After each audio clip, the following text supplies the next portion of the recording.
start, and if someone is attending, okay, Sabina, you will let them in. So today, everyone, hello again. It's the second day of our meeting, and today it's a great pleasure for me to introduce our lecturer, Marius Banaitis. He is the representative of the Waste Management Center in Vilnius district. Marius is an environmentalist, and he is going to present, or he's going to talk about waste management in our district. And I think that he will tell something more about maybe himself or just start the lecture. Sabina, could you please allow Marius to share the screen? We can. Okay. Yes, you can. Thank you. Yes, you can. So Mario, please, you are welcome.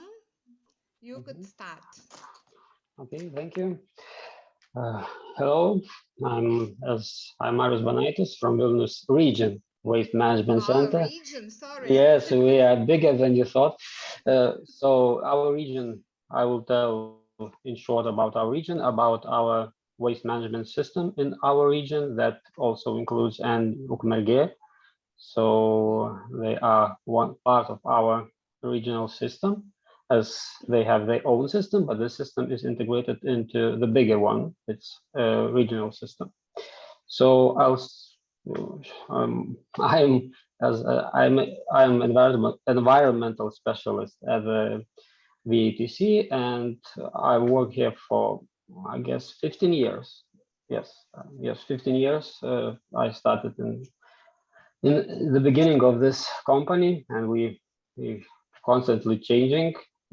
We started as a free person company, director, me and our accountant. So right now we have about 80 employees all around the region, and that's I guess it's not the end, and we have new opportunities and also a new ways to treat.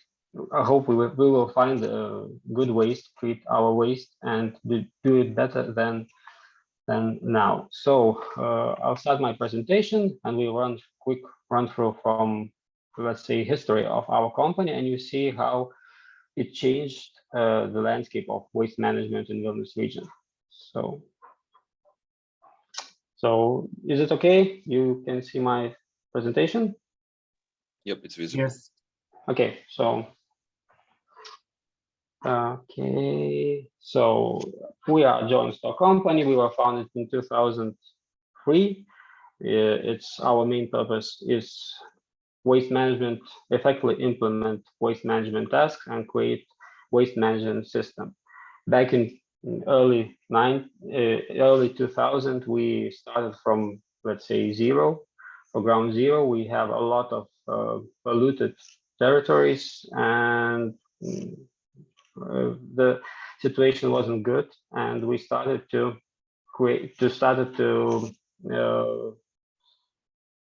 create a new system for the waste management. This our shareholders. Our shareholders is a Vilnius region municipalities. As you can see, it's in pink one in the right bottom corner. It's our region, our waste management region, and you see Ukmergė is visible in the almost center of Lithuania. So we have issues that we have the biggest city in Lithuania, Vilnius, and we have a small, let's say, more or less countryside municipalities like Širvintos, like Švenčionys. We have a lot of forests, but the population is very low. So it's a problem to keep the system going in the same speed as we say. So its waste management system is very complicated. At the first look, if I hope you can see, and I will leave this presentation, I guess, for all of you that are interested in this topic. So we have municipalities, we have our regional center, we have public responsible organizations, and we have monies, we have waste, we have obligations, and so on. And this constantly moving and constantly changing. We have the different waste streams. We have, as an operator, we have regional landfill. We have civic amenity sites, where the bulky waste sites, as they call. We have green waste composting sites, and we have mechanical biological treatment plant. Our responsibilities is marked as green dots. So in the upper right corner, it's our responsibilities, and the other part is on the municipalities and on the public producer organizations, and the other waste carriers, waste holders, and companies, and so on. So as I mentioned, we started in 2003, and our first task was to close all existing landfills and dump sites, to build a new regional landfill, to build a new civic amenity sites, and to build a drop-off centers for the municipalities. So as you can see, we have a lot of landfills and dump sites. Most of them were dump sites, as you can imagine the pile of some kind of trash, junk, and so on near almost all the bigger villages or cities or small cities. Almost every bigger city, bigger town or bigger village had their own landfill. So it was a problem for the people, for the environment, for all of them. As you can see, we splitted all the landfills and dump sites according the waste disposal area, and you can see the biggest part of them were under 1 hectare. For about 40 of them were very small, 0.2 hectare. The 45 of them, more than 45, were bigger ones, and then you can see the biggest part was these small dump sites that were almost the place where the people used to bring the trash. So we started to excavate or close some of them, and it depends on the volumes of the waste. And you can see in the left upper corner that's the situation after we excavate or cover one or other existing landfill. The biggest issue for I guess in this project in the start was the closure of old Kriotiškės landfill. This landfill was one of the biggest in Lithuania at that time, and it served to the needs of a Vilnius municipality and Trakai municipality. As you can see, we can see the picture of that land of area, and the biggest issue was not the landfill by itself, because it was more or less we can control that, but the biggest issue was sludge lagoon. You know, the waste treatment plant, water plant, they had sludge after biological treatment, and that sludge was and they put sludge into this lagoon. It was about 4 hectares, and we had a lot of problems with that lagoon. It was, I guess, it was a unique project for that part of Europe. I guess we heard that there were some projects like this in the Holland, maybe in Russia, but it was we had mistakes. We had a fall down of construction, but at last, right now, we had I guess we managed to make it look good right now, and we are very happy that finally we can close that sludge lagoon. So it was, I guess it's almost in all Europe in certain times. We had a landfill people. We had the people who lived by this region, this landfill, near this landfill. You can see in the photos hundreds of them. We have books about them, about their life. We had documentaries about their life, and it was something like country inside the country, with their own rules, with their own social hierarchy. We have, let's say, bosses, and we have a lot of people who work for them, and we are happy that this this behavior ended with a new regional landfill. We don't have landfill people like this in our new regional landfill. And the biggest issue you can see, it's a leachate in the low right corner, the water. And this landfill was built in 1980s when nobody really cared about the environment for the most of the time. And this landfill didn't have a isolated bottom. So all the polluted water went down to the ground level and to the river that is near this landfill.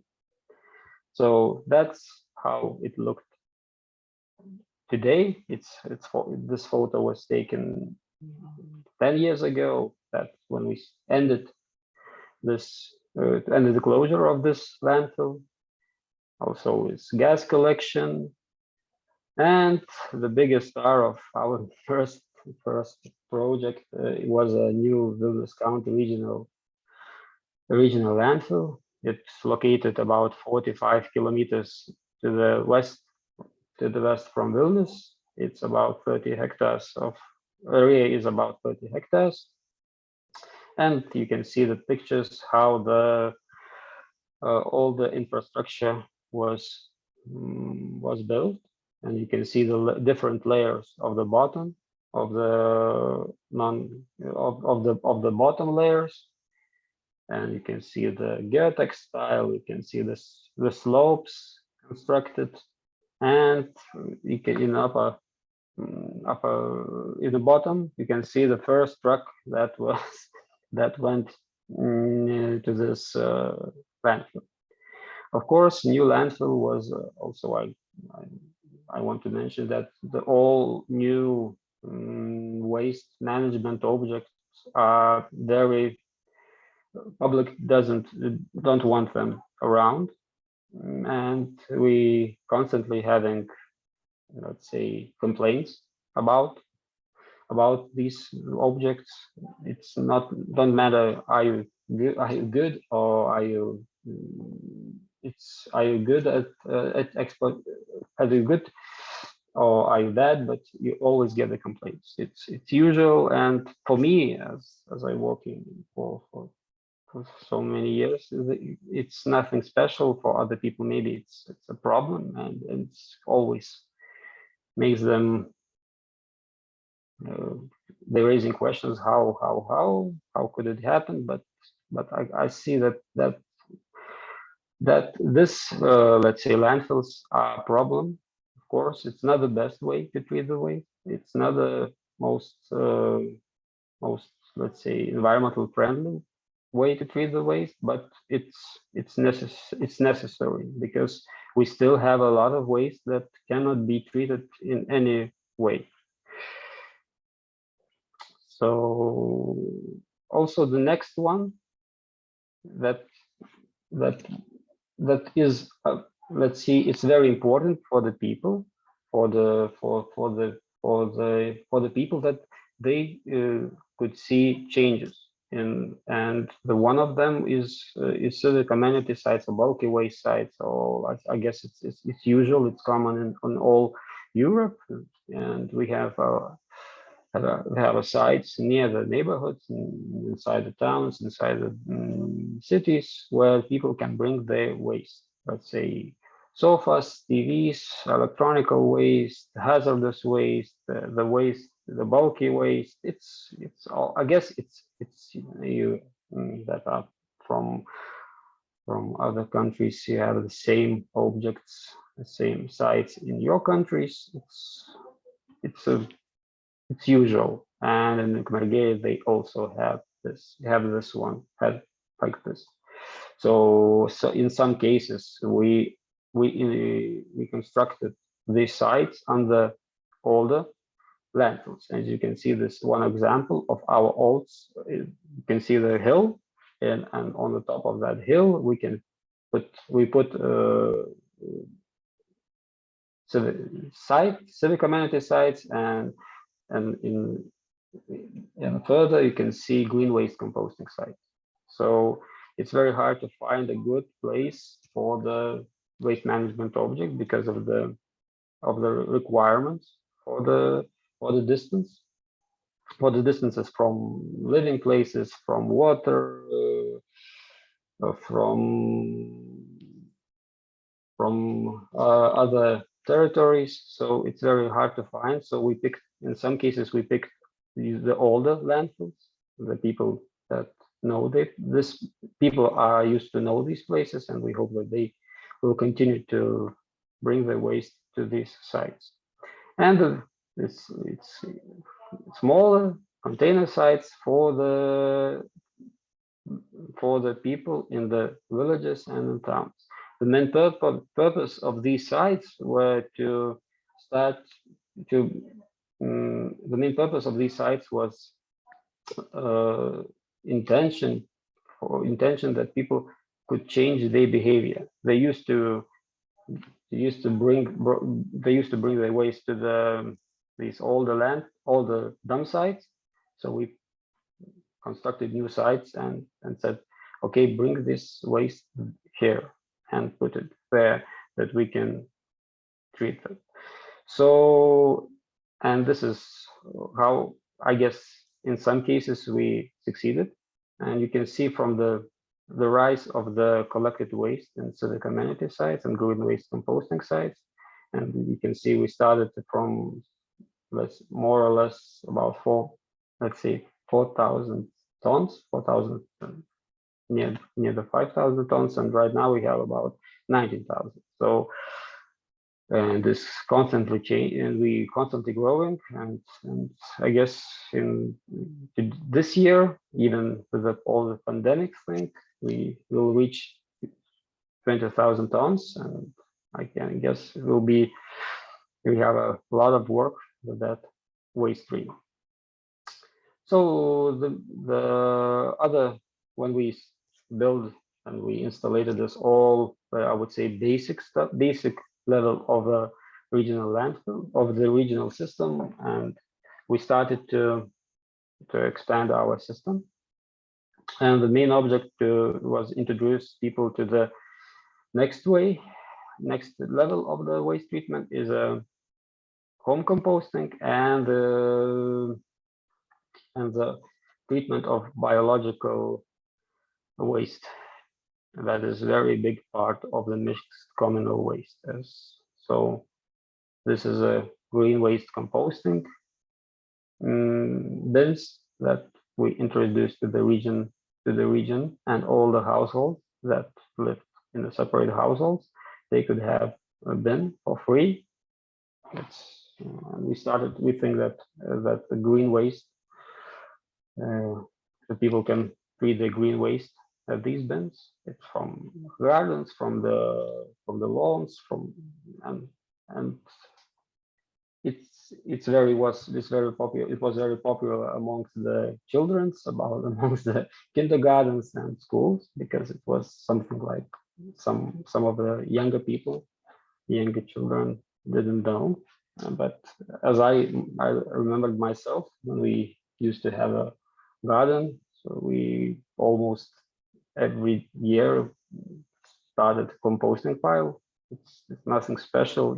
You just need to mix, put the green waste in the layers and mix them with some waste, other waste. And the biggest part is a mechanical biological waste treatment plant. It's also very common practice in Europe. It's that's where we started to introduce some mechanical sorting, because almost from the beginning, from the early 90s, we had only few mechanical sorting lines in our region, one of the reasons was that the landfill gate fee was very cheap. It was about, we convert it to the euros, I guess it was about €5 per ton. So it's the new mechanical treatment, new mechanical sorting lines, it wasn't very profitable. And because it was easier to dump the waste in the landfill. It was decision by the politicians, by the way, and I can say that was a mistake in some cases. And because it wasn't inspiring people to sort their waste. But it's, you know, you can see that we are very smart to talk afterwards what is good and what is bad. So the capacity of this plant is 252,000 tons per year, and it's mechanical sorting lines and biodrying. So I'll try to play a movie, and I hope that you can watch this. It's I'll try to comment. This is zone of acceptance zones of the waste. Trucks bring their waste, and as you can see, it's loaded up on the conveyor lines, and we had a mechanical sorting, and towards the mechanical sorting lines. We still have a hand sorting in some cases because of the people that still throw a lot of waste that is not usable and could break our machines, our sorting line. So we must hand picking. So we must hand pick by the hand all the bad waste that is going from the MBT plant to the landfill, and it's sorting line. As I mentioned, I started work in this field 15 years ago, and my degree is also environmental protection engineering. And I must say that from the early 90s, because I've read the books that were published in the 90s, the waste treatment, mechanical waste treatment, is still, as I would say, almost at the same level. Unfortunately, we didn't have such a good technologies, and we still use the same technologies about it's for sorting, for this rotating drums, for this conveyor belts, and the main star of these mechanical biological treatment plants are optical separators that they can sort some materials depending on optical characteristics. It's almost all of it, and they work with the plastics all for the most of the time. And I guess this is the biggest change from the 90s, from the early 2000s, and that's where we need more input from the one hand. On the other hand, it's not so, I would say it's not so, my opinion, it's not so, from the pulp producer side, it's not so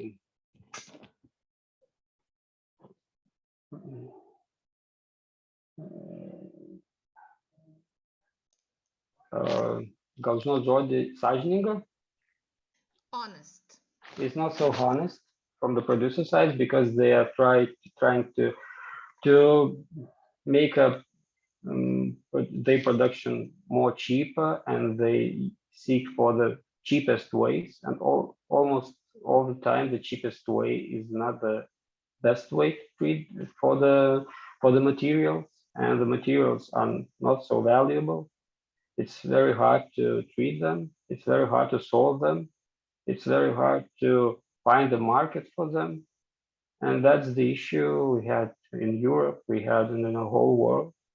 because the producers are putting the cost of waste treatment for the buyers, and you and I and everyone, we pay a lot of times, many times we pay many times for the same thing. We pay as we buy some goods from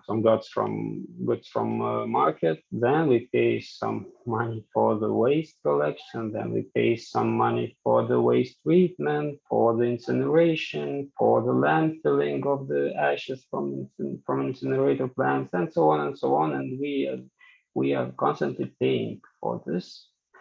And these producers, they think about the money, about the values, about the growth, and the growth can, in some cases, can be reached only by cutting the costs, and the materials are one of the biggest costs, because labor costs are constantly rising in the whole world, and they must find another way to cut the costs. And that's a global problem, I guess. And we had the same problem here in Lithuania, because to be honest, and we still have a lot of issues with public producer responsibility organizations in most of the fields, especially in packaging waste. For that reason, because they're not interesting to to participate. We had some successful examples, let's say like deposit system for the cans, for the beverages, for the bottles. It's very successful, but this system covers only 7% of all whole packaging waste.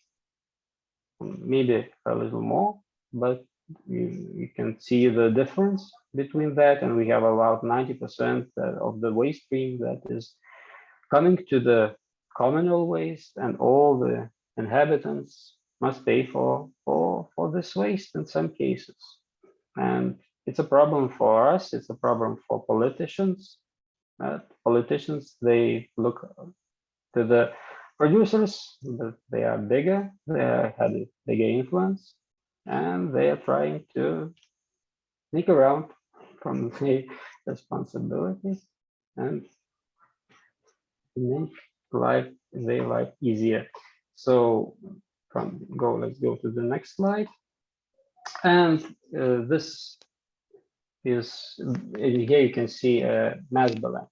It's expected, but it's of course it's based upon incoming waste structure. Of course, if we don't have a glass in it, or we don't have a, let's say, aluminum cans, or let's say we don't have a PET bottles, so we cannot hope that suddenly they will appear on the end at the end side of the process. So this is the main part of our MBT plant. The main production, let's say the biggest production part of our MBT plant is in waste that for the incineration plant. So we had our MBT plant, and we have near our MBT plant is incinerator, and all the waste from our plant goes to the incineration plant. So it's very easy, but of course it's a problem again with the decision makers, with the politicians. We built our MBT plant in 2015, and incineration plant started to burn our waste only in 2020. So we have a lot of waste that wasn't usable. We put it back our waste that was the main purpose of that, which we put it to the landfill waste. That intention was to burn this waste, the first intention, but we didn't have a incineration plant. So it was a problem for a few years. But I guess in the future, we managed to do better job. And of course, it depends also on the people. And the other part of our, let's say, the next part of our work schedule, we see that we need to talk a lot. We need to talk a lot about the people behavior, what they are doing, what they are buying, what they are throwing out, what they are thinking about the waste treatment. And I guess it's also the common problem for the whole countries, because in some cases people lose their, I would say, motivation. They lose their way in some cases, because it's always easier to not to think. And we need to find a mix between the strict rules, with the fines, with the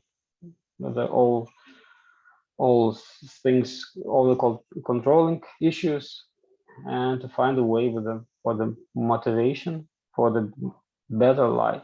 As I always say, you can go to the, let's say, Kariotiškės landfill and stood on this closed landfill and think that that is the hill that will be left for many years. I guess even my grandchildren could see this hill, but I guess nobody will remember that this is hill from the waste. So what we do in every day, in some cases, still transfers to the future. So that's the universal rule, I guess.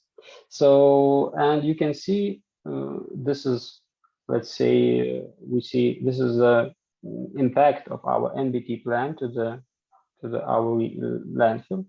As you can see, we started landfilling about 300,000 tons per year in 2008, and we slightly decreasing our landfilling waste stream. We even managed to go about 100,000 tons in 2008, but as I said, we had a problems with incineration plants, and we need to put the waste back to the landfill. But it's still our landfill use is less than the NBT use, so it's, for us, it's a good thing. And the next main objectives for the future, as I said, it's in the infrastructure side. It's our new civic amenity sites, because the location is very important. The neighborhoods, people that are we need a good places for these sites, for the people to visit them, because it's very hard to motivate the inhabitant to drive a car for 25 kilometers to put their waste. I guess it's very hard. We will change our new container sites. We're thinking about food waste collection and treatment in Vilnius region. Also, we have a successful project with a collection of reusable items. It's very successful. People can bring their items, things that they don't use anymore, so they don't use, and leave them for the other people. We have a site that we put these items to the database. All the people can choose from the list and pick what they need most. So it's very interesting thing, very funny thing for many of them. In some cases, it's very helpful, because not everyone, because not everybody, many people don't have money to buy new things, and sometimes they can have a used item, but in good condition. So I guess that's all my a little bit, I would say, a little bit depressing presentation. But I'm trying to be honest. We have issues, I guess.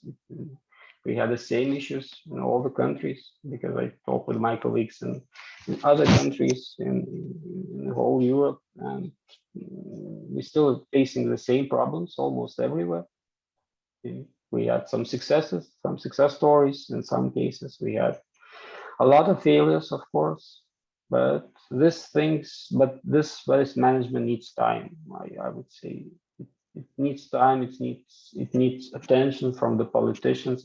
It's very for me, as I say, it's very easy to speak about the environmental because it doesn't require any knowledge, any special knowledge. We are the part of the environment, but to speak in the let's say, to know the to know the clear path where we are going, it's very hard, and we have to deal with many problems. So, okay, thank you very much. Maybe some of you have any questions. I know you have mentioned that, let's say, deposit system is really very successful in our country. I mean, cans, bottles, plastic bottles. Aren't you thinking of, let's say, paper or Tetra Packs deposit system? Maybe it's it would be also successful. it's very, it's in some cases I would say the deposit system is a good example of that. That waste management could be, I would say, funny thing. Let's say it's very funny for it. Even my kids like to go to the deposit to throw the bottles to this machine and get the check to buy some ice cream or so on. It's very easy. It's very funny. You bring the waste to get the money. It's so easy. But from the other side, it's very expensive system.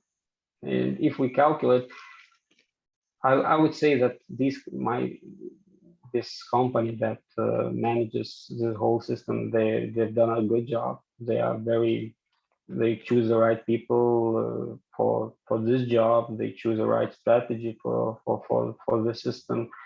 But the other side of that system, that is very expensive. And if we calculate not in the million of cans or million of bottles, but if we calculate to the tons of waste, that is very important, I would say, in waste management. We can see that this very tiny part of the whole system, but the system costs a lot more money than a lot of I would say this is expensive 3 times than our system. And if we calculate the waste stream to the ton per ton. So, but if we talk about the other things, we need to know that it's very expensive. We need a lot of we need a lot of technical issues. We had a lot of technical issues because the Tetra Packs aren't so more or less common structure. They have some of them are bigger, some of them are smaller, some of them are higher, some of them are lower, and this brings some technical problems with the pressing and transporting and accounting and so on and so on. And the waste stream of this, if we calculate, or I would say in tons, are not so big. And that's the reason why this still it could be a problem, because we need to rise the level of fines fines or mokesčiai, kaip lietuviškai? Taxes. Or taxes, yes, of course, thank you. Or taxes to increase the level of interest from the producers. And I wouldn't say that it could happen in the nearest future. Okay. Thank you very much. Okay. Any questions? Okay. Thank you. Thank you. Very much. Okay. And I think we'll continue. It was a great pleasure, Mario. Thank you. Thank you. Mariukai, atsiųskit gal skaidrės į mano elektroninį paštą. Gerai, tvarkoj. Gerai, ačiū Jums. Ačiū. I'm Goodbye. recording, so okay. Goodbye. Thank you. Bye. Thank you. Yeah. Bye-bye. I do Goodbye. Have a nice understand day. how it is Bye-bye. complicated to speak in English, you know, and to give a lecture in English, not Lithuanian. Okay. So when you saw that big box for composting, so we really we have such boxes. If we have, for example, I live in a private house, so I rarely have. But if you have some, we call them collective gardens, or some area outside, some gardens, some kitchen gardens. So we all really have these boxes for free to compost. Yeah. Okay. And now, as we took more time than we have planned, I think, Adriana, it's your turn. And maybe we will show that video, what we did tomorrow. Okay? Or maybe at the end if we still have some time. Okay. Thank you.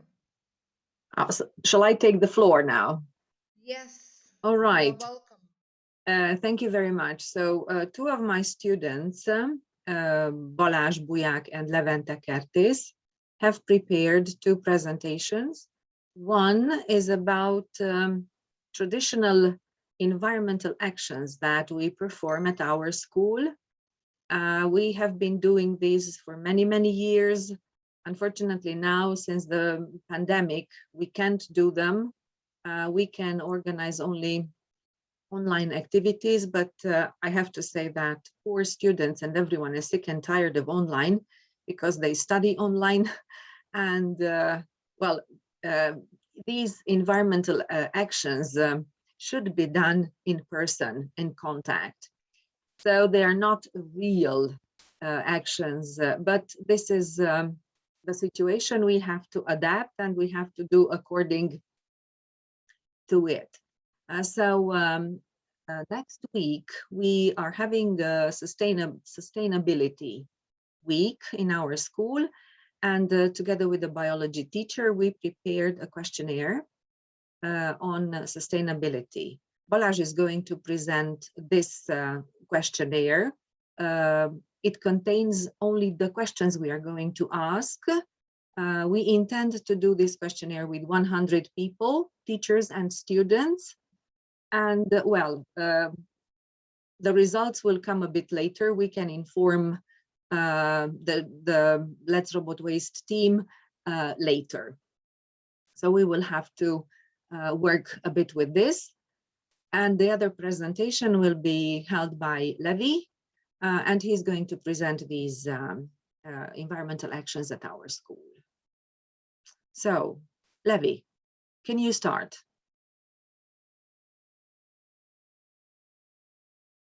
We can't hear you. Sorry. Okay. I'm here. Yes.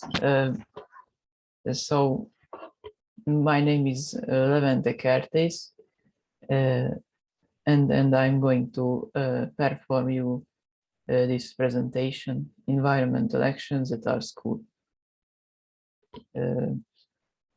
As Adriana said, in our school, students are taught to care about their environment. Therefore, we have permanent and traditional activities and competitions during the school year. Unfortunately, since the pandemic, we have had only some of these online. Yes, during the project week, students made board games from cardboard.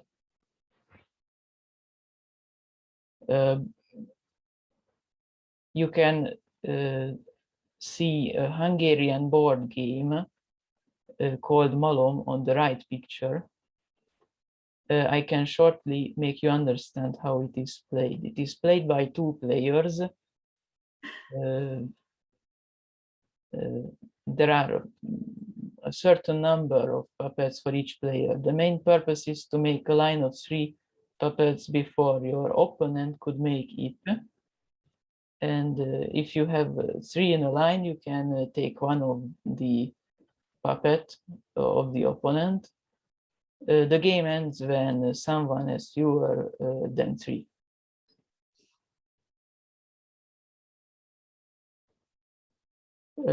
Class 9B students, parents, and the form teacher redecorated their classroom to make it cleaner and friendlier.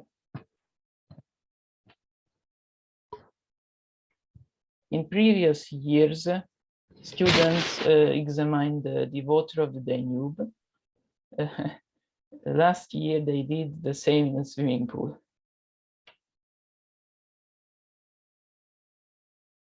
Yes, teachers yoga. Stress relief yoga for teachers is a new initiative started by the PE teachers.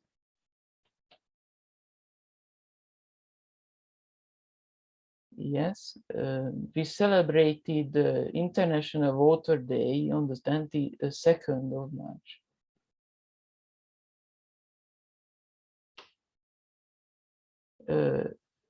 The next is paper collection.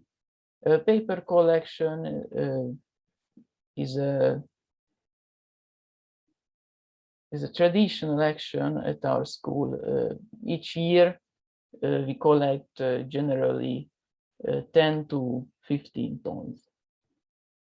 Cleaning the area around the school is done weekly, as you can see in the picture. We have been collecting old pieces and other metal since last year. And also we are negotiating with the company to carry it away.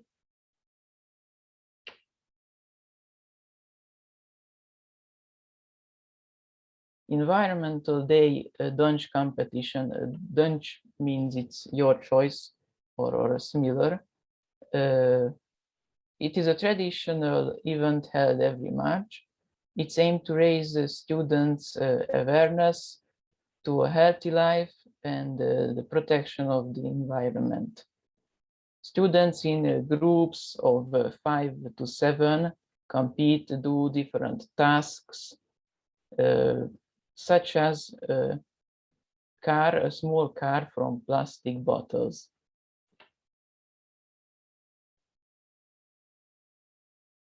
Yes, you can see the car, these pictures.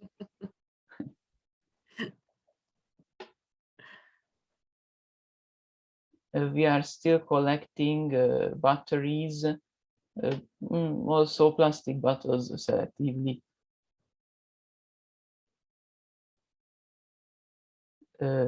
Saving the chestnut trees. I would like to tell you the story of saving the chestnut trees in a nutshell. Mr. József Gressel, the chief gardener of the Novotel Hotel, has been working for more than 25 years to save the chestnut trees in the hotel's park. These beautiful trees are exposed to the weak destruction of a special moth which survives the winter, and in the spring it destroys the tree leaves. The best protection against this pest is to collect the fallen leaves and burn them. The students and the teachers of the school have been taking part in this environmental action from the very beginning. The organizers provide hot tea, soft drinks, sandwiches, so they really try to care about the pleasant atmosphere. Those who bring their own brooms and rakes are rewarded. Also, parents, grandparents, and siblings are welcome. Yes? No, at the end. Okay. And finally, it is a poster in Hungarian for students about how to collect waste selectively. This poster is also extended in the school, on a wall in our school. And then that is the end. Thank you for your patience. And now, please, Adriana.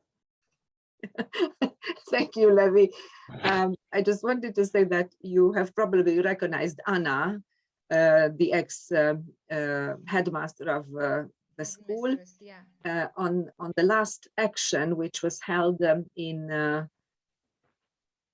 2019, in November. We planted the tree, and Anna and the other teacher, Marta, and I are next to Mechatronika tree. So, you know, planting a tree is a traditional thing. It's a symbol. If you plant a tree, it means that on one hand, you have roots somewhere. On the other hand, you will have to go back all the time to take care of it, to water it, to make it grow.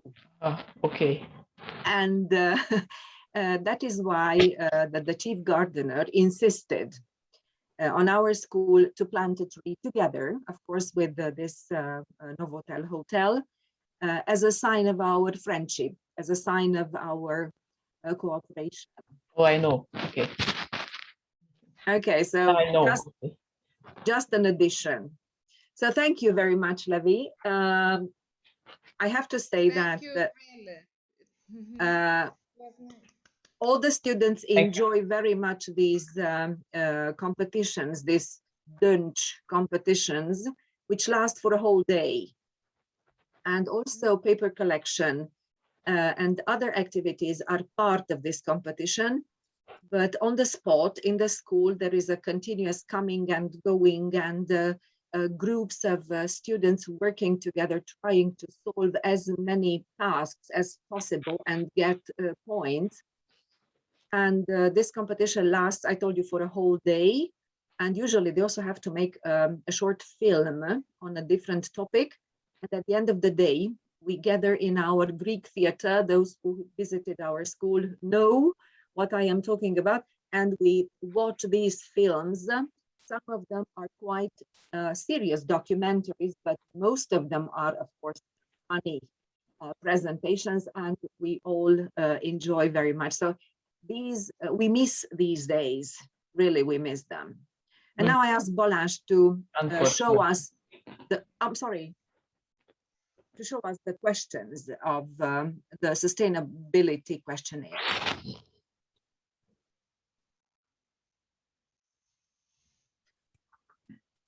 Hello. Can you hear me? A bit louder, please. Yes. Hello. Okay. Hello. Okay. Hello, my name is Buják Balázs, and I am going to show you this presentation. In our country, there are 4 compulsory theme weeks throughout the school year: project, monetary, digital, and sustainability, which is next week. We have prepared a questionnaire which we intend to have it completed by 100 students and teachers. I want to present you the questions. First of all, what is sustainability? Sustainable development is a passion of economic growth in which resource use aim to meet human needs while preserving the environment so that these needs can be met not only the present but also for generations to come. There is a focus on the present generation's responsibility to improve the future generation's life by restoring the previous ecosystem damage and resisting to contribute the further ecosystem damage.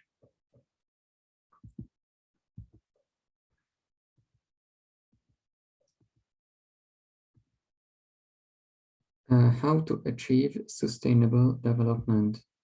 Reduce our dependency on heavy metal and fossil fuels such as coal, oil, and natural gas. Reduce our dependency on synthetic chemicals. Reduce our destruction of nature, which includes cleaning our forests and natural habitats for human needs. Ensure that we don't stop people from meeting their needs in order to achieve environmental sustainability. You must maintain the balance between environmental and economic sustainability.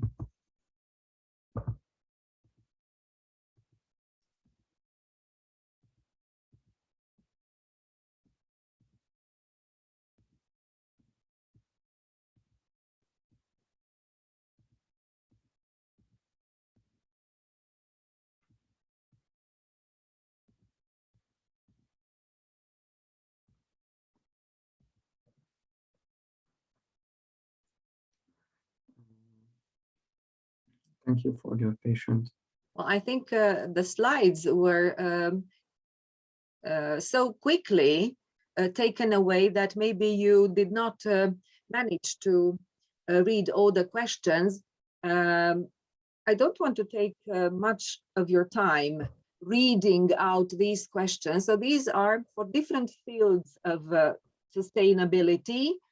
And we are interested on what our students and teachers do to protect their immediate environment. Rate, for example, you see the life in their area, whether it is good, satisfactory, bad, poor, whatever. What do they do to recycle, to save water, about mobility, how they travel, do they use bicycles, or they rather walk, or public transport? So there are many, many questions. Balázs, if it is necessary, Balázs can show you again the questions. Can he? A bit slower. Can he? Balázs, please do go back to the first, yeah, to that one. Just a bit slower. Yes, so the first was about what do you think the 5 top problems? Stop. Yeah, the local environmental problems. So it will be different for people. Traffic, noise, air pollution, animal droppings is a very, very big problem, especially in the city center, in different districts. Excess waste, lack of recycling, degradation in agricultural areas, and so on and so on. Can you go to the next, Balázs? Yes. Okay, so energy saving. The following group of questions will have to be rated always, often, rarely, never. Yes, so energy. You can choose. Energy. What's next, Balázs? Move to the next slide, please.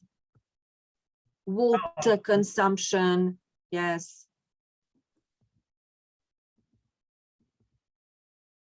Mobility, walk, ride a bike, go by car, use public transport, carpooling. Okay, recycling, waste and consumption. In our city, there are districts where people select waste, but in others they don't. Okay. Environmental education. Okay. Which do you think are 5 most important socio-economic problems of your municipality? Training opportunities, future possibilities for the youth, bad communications, blah, blah, blah. So I'm not going to read all these things for you. But quite a lot of things, yes. Okay, to what extent do you think the environment of your town is affected negatively by the development of the following economic activities? Urban development, tourism, transportation industry, and so on. Okay, the quality of the following services and facilities in your area. You can choose low, fair, good, and so on, yes. Okay, and how would you rate the quality of life in general in your district? Poor, fair, good, very high. So our district is one of the biggest regarding the population of the capital. And well, in our district, life is not that poor. So it's quite, I think it's quite good. Not very high, but quite good. Okay, thank you very much. Yes. Diana, maybe you could download, share these slides on our Facebook group, yeah? If Let's you probably- want, we could use these yeah, questions. yes, questionnaire. you can use it, and of course, if you wish to make this survey at your school, you are free, of course. If not this year, maybe next year. Yeah. Yeah, of course. All right. And now, thank you. And now, Motya. From now on, I'm not talking. I am not very. Just a minute. I'm not expert in what is going to follow. I'll leave the task to the experts. Just a minute, please. Even two. I'm trying to record my screen, and the original application has been loading for a while now, so I think it's broken. Bad news. Can wait a bit. No problem. Devika. Okay. So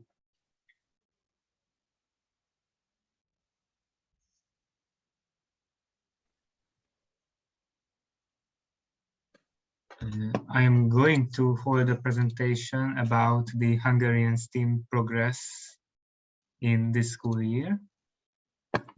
Hopefully you can see my screen. Yes. Yes.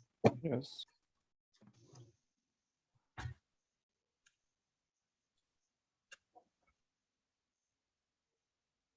So we've been working on the robot this year as well. In September, we started with a meeting. After that, immediately we reassembled our prototype called Baby. We formed teams with the new members, and we discussed different problems we were struggling with in the previous year, about the current design and changes we wanted to make about the robot. So on the right, you can see the Baby with its internal electronics, and on the left, you can see this year's work, basically. The problems we had. We had a lot of problems with opening, with the current way of opening the bins, you know, the tilting action. Also, regarding this weight distribution problems, we need to design certain structural parts for the robot. A very big problem is time management, and member changes in the team was also a problem. In the future, we will need to solve navigation in a closed environment, and we need to consider the overall weight of the robot. Our solutions to these problems: the opening of the bins. First, I will start with the current problems we are struggling with. Weight distribution when the compartments are full, we are afraid of tipping the robot. Also, we don't know the exact weight of each compartment according to each other. So maybe we want to open the paper compartment and we are full of textbooks because it's the end of the year and it's very heavy and all of the other bins are closed. We have a high risk of tipping over the robot. We had issues with the complexity with the screw design, you know, power consumption of the opening and mechanical limitations. For example, we didn't really have powerful enough motors, and in order to solve this, we would either need to come up with a new design or buy more expensive and more powerful motors, new drivers for them, and probably another battery. And the movement of the bins would be very slow in comparison. For example, our new design, which is a flap design, you know, the conventional way the bins open. This way we have no weight distribution problems because only a few grams heavy flap opens up with a servo. It's much more simple. We know we don't need end stop switches and things like that. So it's more simple electronically, and mechanically we don't need a screw or a ball screw or something like that. And consumes much less power. Also, we can make the bins this way larger capacity, and it moves faster and needs less accuracy to open. This is one of the ways we try to open bins. The only reason this picture is in here because I don't have a picture of the screw opening method. The movement of the robot. Currently, in the past we had the plastic wheels, you know, those white plastic omnidirectional wheels. They were small, made out of plastic, and they had a single row of rollers. That's why they had a very rough movement. Our solution is larger diameter, all metal, industrial grade, as I know, omnidirectional wheels with 2 rows of rollers. The benefits of these: faster traveling speed without increased power because of the larger diameter. These wheels, because of their size, can have bearings inside their rollers. Therefore, they have lower friction when they are being dragged. And they have a higher weight limit. This is very important when all of the 3 compartments are full of the robot. This is the comparison of the 2 wheels. You can see on the left picture that 2 rows of rollers and they are bigger. On the middle picture, you can see the size difference, and on the left, you can see one of our hub prototypes and the wheel mounted on the motors for testing. The weight problem. So with the weight, we were discussing what type of body should we choose for the robot. Either plastic or metal. We are afraid that with the metal body, we can overload our motors. However, it's statically more stable but we are afraid that our robot will be too heavy. Because of this, we had a slow movement. You remember when we tried out on the Hungarian meeting on the last day our robot, and we put on the metal body. It was very slow moving. It had high power consumption. Our solution is that we want to use the plastic body, which has a smaller empty weight, smaller power consumption, and faster movement because of this. And here I photographed the two Slovenian designs, and we ordered parts for the plastic design with metal foil on it to be more appealing for the eyes. I don't have pictures of that yet. Our future tasks. We need to design certain parts. For example, motor holders and hubs for the new wheels, because they are not meant for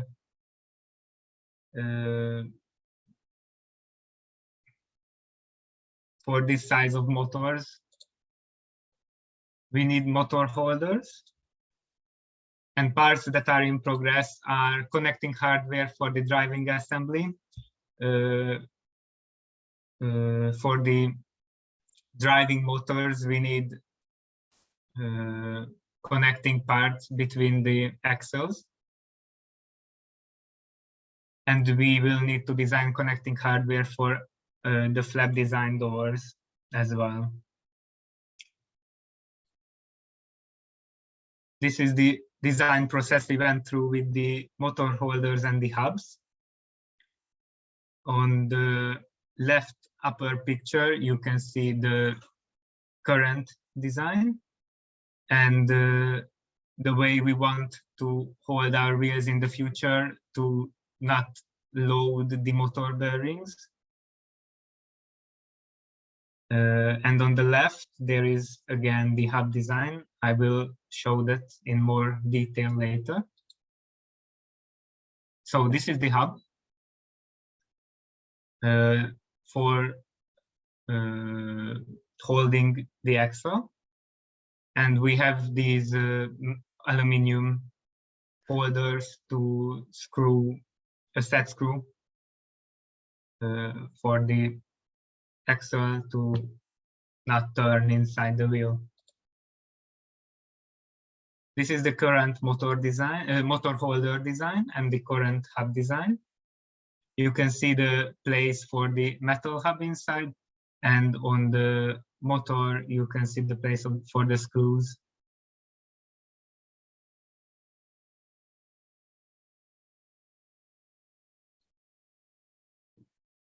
This is the assembly, and on the left you can see the hub fully assembled.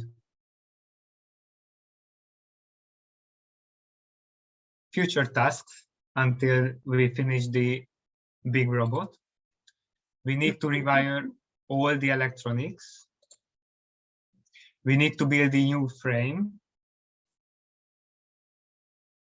We need to build all the different mechanical assemblies, for example, the doors and the driving. We need a new code for reliable operation. We will probably need to fix minor bugs and problems mechanically, electronically, and statically. So we need to solve the automated charging and docking of the robot. And we will need a documentation for you guys to be able to build the robot with a detailed instruction for the assembly. This is the current mess we will have to deal with. And and on the right you can see the parts that are arrived for the big robot.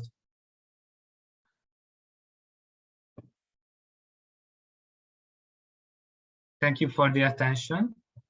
If you would like, I can show you the full assembly of the hub and the motor, but only if you want it.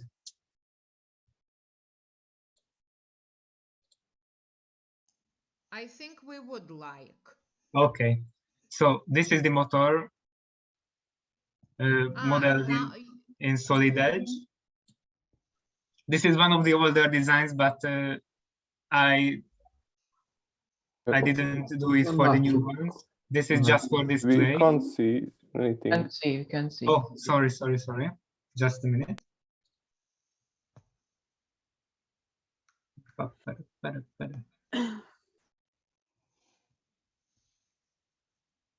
And maybe you could explain a bit this opening. Oh, okay, I will. All right. So now you should see it. Yes, we can see. You can see. So this is the motor and the motor holders designed in Solid Edge. This is the older design. The new one closes at the top, so it distributes the clamping force more evenly. And this is the hub assembly.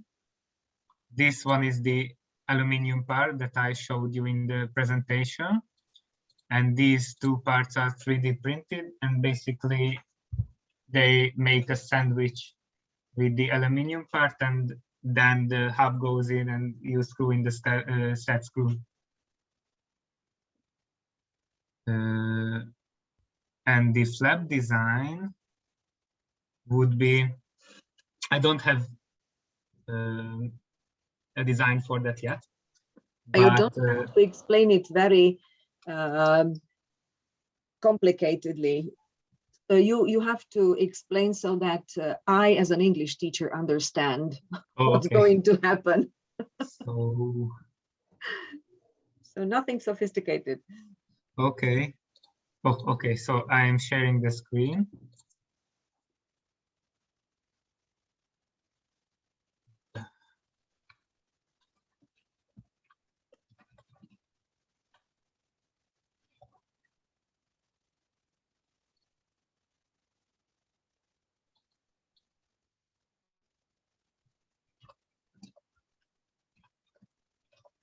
So as I understand, the top cover of the thing will open, and it will be. Why I can't search? Okay, so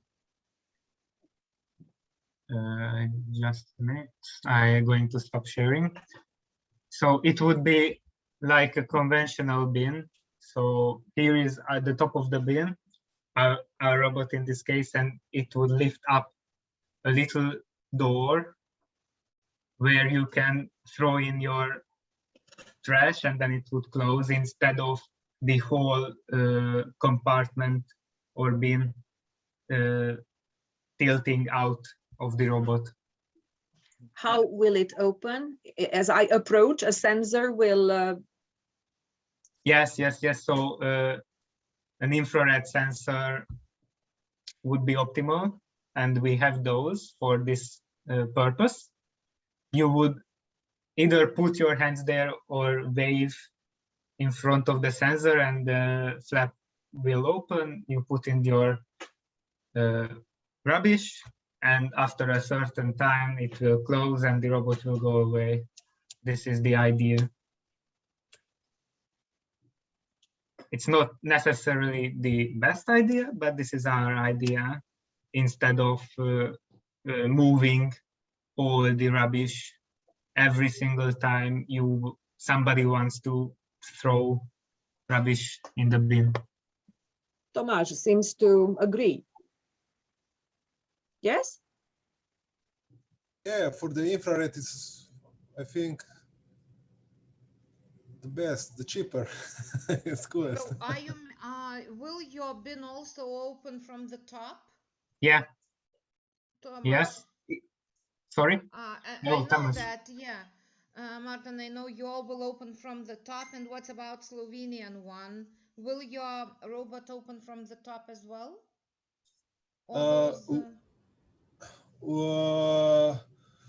For now, we are at the beginning. The first idea.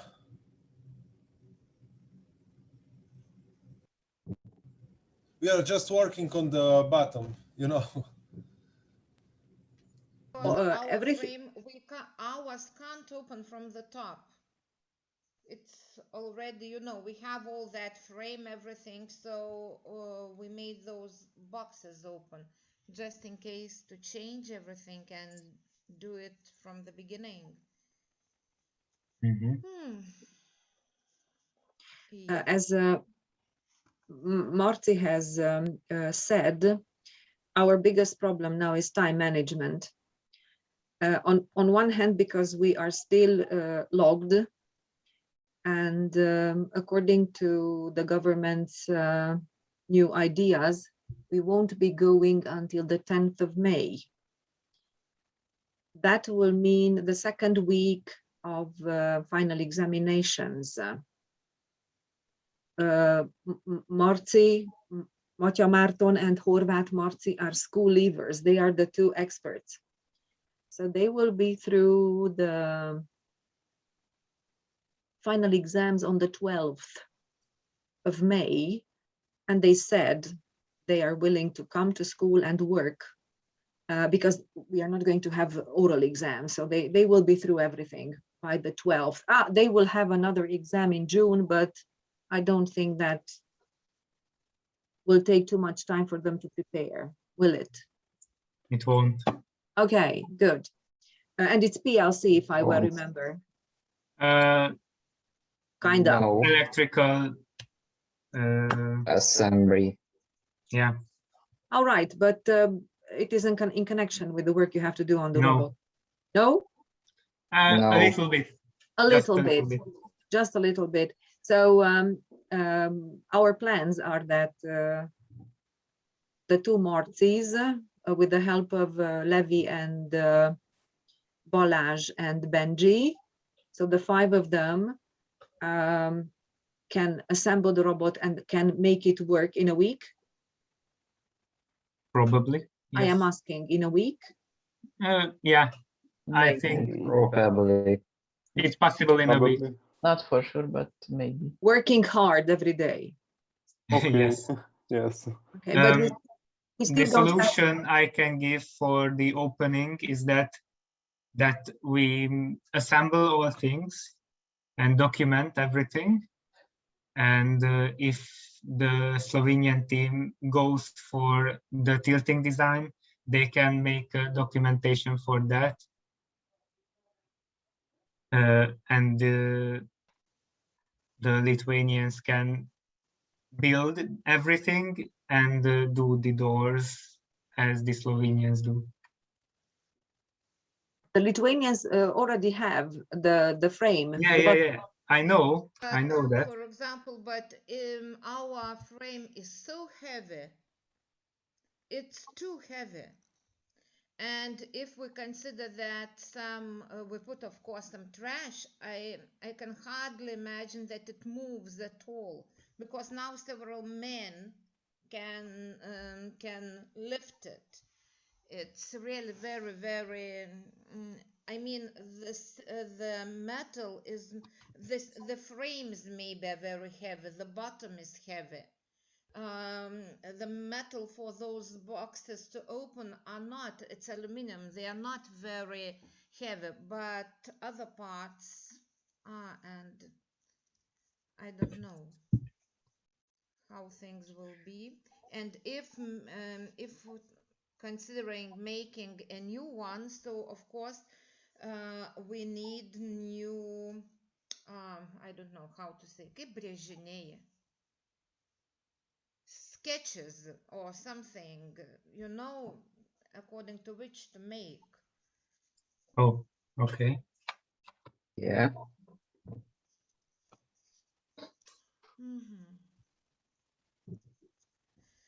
Well, I don't know. Maybe we'll try to do what we have to assemble. If it works, it works. In other case, as you, Sabina, said, we can make one. Oh, we will have to. We will have to.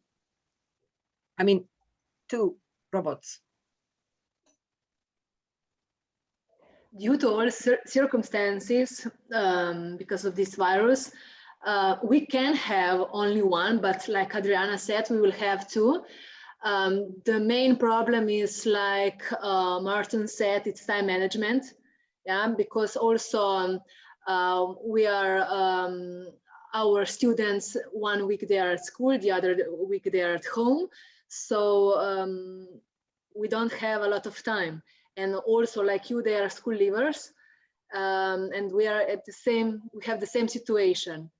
I know that the robot, it won't be the same like you had the first project that you were start thinking in 2018.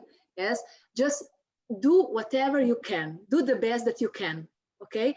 It doesn't need to be the perfect one, or to lead the first idea that you had, but just do the best that you can, because our national agencies, they will understand the situation. Okay. Yeah, we agreed that our robot should move and should either open the bin or the top. So these are the requirements, the minimum requirements. So the robot to move, to stop, and the door to open, or the cover to open. I think that's more than possible. More than possible, yes. So it's not impossible. By the way, students, you were given a task yesterday. We really have to Christian our robot. We have to give him a name. Have you gave him a baby? Now it's not a baby, it's a teenager. The baby is the prototype. So because it's so much smaller. Yeah. Okay. So it's been a problem. It's been a problem for the past 2 years to name the robot. Remember, it was there were a lot of ideas like R2D2 and Bob and Fred. And no Bob. We agreed. No Bob.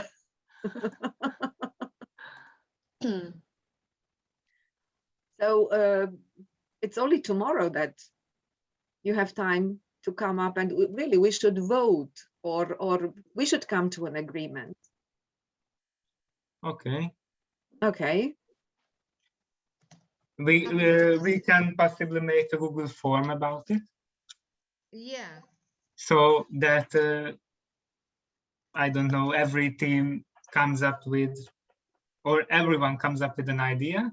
We put it in a Google form and everyone votes, and the most votes, the most liked name would be the one that we use. Okay, yesterday, the first task that we will have, it's the game, yeah? How to name the robot. We will have tomorrow, yes. Okay, let's start tomorrow with finding a name for our baby, your baby. Okay. Thank you very much for this very, how to say, presentation was excellent. I think that also our team will have noticed some new, fresh ideas. Yesterday, they will tell you how they are solving problems and with which problems they are, what are the main problems they are fixing on. Tomasz, am I right? Okay. Sorry. Yesterday it's our turn. Yes, guys. Apparently. Yes. Yes, of course. Okay. Okay, so tomorrow tomorrow we start with naming the robot. Then our school, our team will present first of all our country, because we know that all teams changed, and we will 2 minutes we will have some presentation about our country and our school. And after it, our team will show you what they have done till now. And Daiva, we can have also time for the video that you prepared. 5 minutes. 5 minutes, yes. I think that we can conclude everything in tomorrow's meeting. Okay. Yeah. Okay. So thank you very much. It was very informative, to tell the truth. Thank you. And we would like to see your slides, Martin, again. Okay, so that we could look better. Okay, thank you. And what? See you tomorrow. See you tomorrow. See you tomorrow. See you tomorrow. Please upload pictures and Bye-bye. short films in Let's Robot Ways. Yes, Okay. please. Okay. Bye. Bye-bye. Bye. See you All tomorrow. right, have a good one. Bye bye. Bye-bye. Bye. Bye bye.